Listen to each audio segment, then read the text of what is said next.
Compassion Campers. Welcome to Movement with Christy. Today we have been talking about compassion, and we've learned that compassion helps us see and welcome one another. We know that when we pay attention to our bodies and our feelings, it helps us understand how others might feel. It also helps us become more welcoming and accepting of others, so that just like God accepts us just as we are, where we want to accept each other.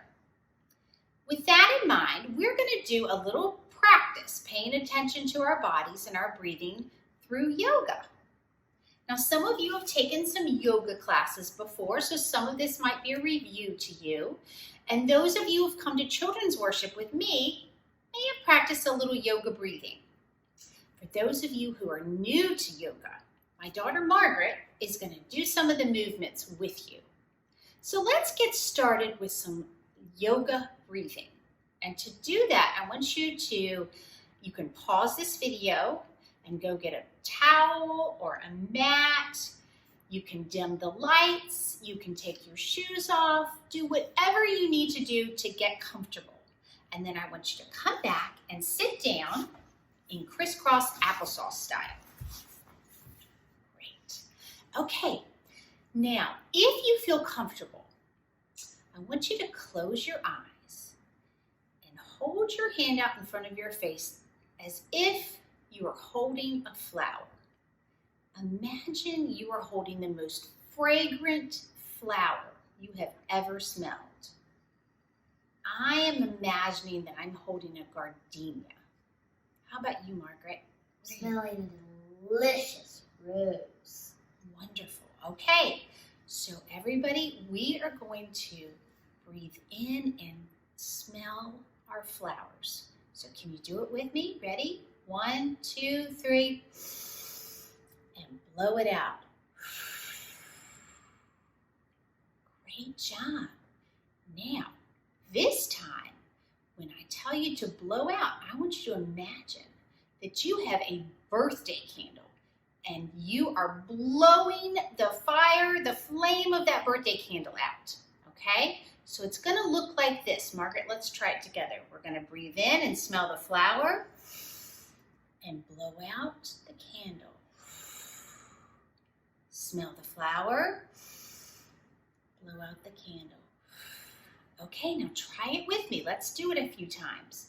Breathe in and blow out the candle. Smell the flower and blow out the candle.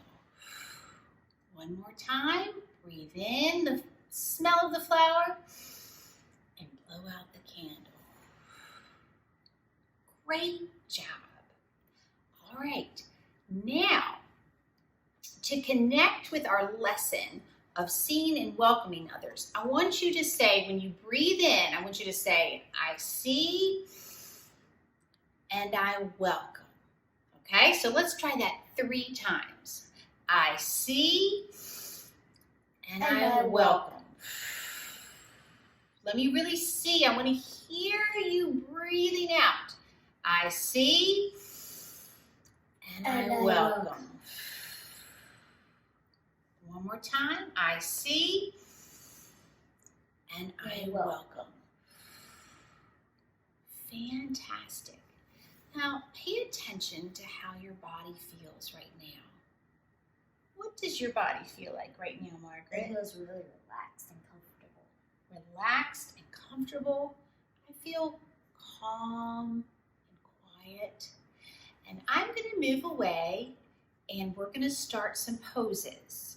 And I am going to have Miss Margaret show you what the poses look like as I describe them.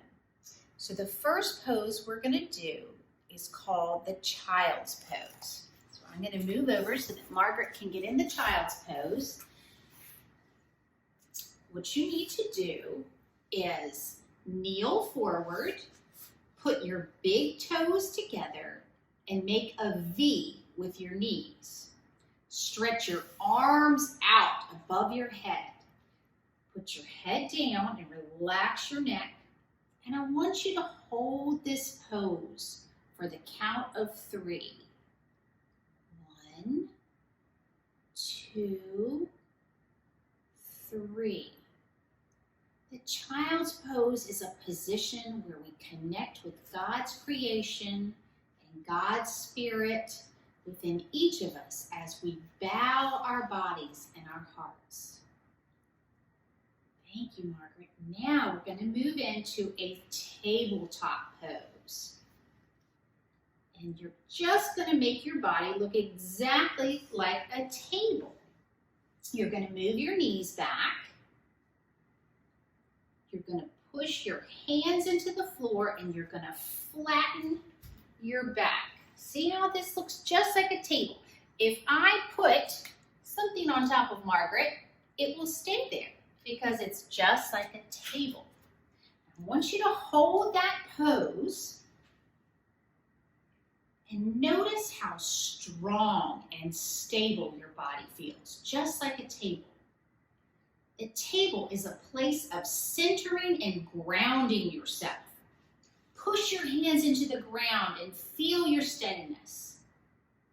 The tabletop pose reminds us that there is room for everyone at God's table. All right, now we're going to move from the tabletop pose to the downward dog pose. So I want you to put your hips up, your legs back, and stretch your arms. Now take a huge breath in like you're smelling a flower and out like you're blowing out a candle. Let us be stretched and prepared to see what is to come. Now, I want you to move slowly into what's called the plank pose. This is a hard one. If you can do it, it's like a bridge. You're going to push your hips down and try to make your body flat across. All right, that's a plank pose. Then keep on lowering your hips until they touch the ground and push your chest out into an upward facing dog pose. Let us be stretched and prepared to see what is to come. Hold that pose. Feel your body. Notice what it feels like to stretch your back. Imagine you're facing the warm sun and welcoming everything the day holds. It's going to be a beautiful day. All right, now we're going to go back to the downward facing dog pose. If you remember, you move back into your downward dog pose by lifting your hips, that's right, and moving your feet back, just like Margaret's doing. Then ever so slowly, move your feet one at a time up so that they are right behind your hands, as close to your hands as you can get them. Just one foot, that's great, and move the other foot. All right, so you should be bending down, your head should be hanging between your legs, and you are going to inch your body up slowly until you're standing straight and tall. Turn your body around. Put your hands facing outwards, your toes facing forward. Feel your body in a strong, solid position. This is called mountain pose. Then I want you to take a deep breath and raise your arms up to the sky and pull them down into prayer hands.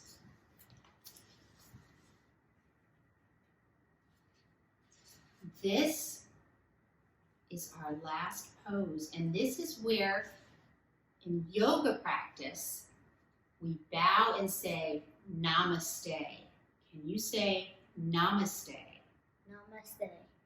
That is a word that calls us to see one another the way God sees each of us. Now that you are centered and your body has quieted, you can push pause.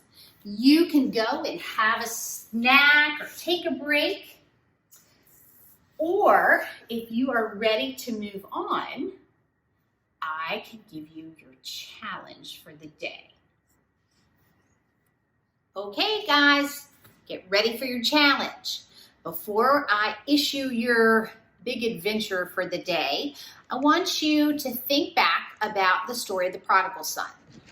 So he wanted to break out and do something adventurous. So I think we should break out and do something adventurous today. So this is what I want you to do. I want you to talk to the adult at your house, and then I want you to choose a neighborhood that you've never been to in the city. If you live in the West End, I want you to go to the East End or the South Side or the North Side. Then I want you to find an ice cream shop or a bakery or a bagel shop and pick a treat. Then take a picture in front of your new discovery. I want you, while you're there, to pay attention to what you notice. What's different about this neighborhood? Are there different sights? Are there different people? Are there different smells? Are there different sounds? And then I want you to go home, pull out your journal, and draw a picture of your adventure. Or if you know how to write, I want you to make a journal entry. Write about what you learned, what was different, what did you like, what didn't feel as comfortable for you. All right, get ready for your adventure. Make sure you pack your mask, and I can't wait to hear all about it. See you later.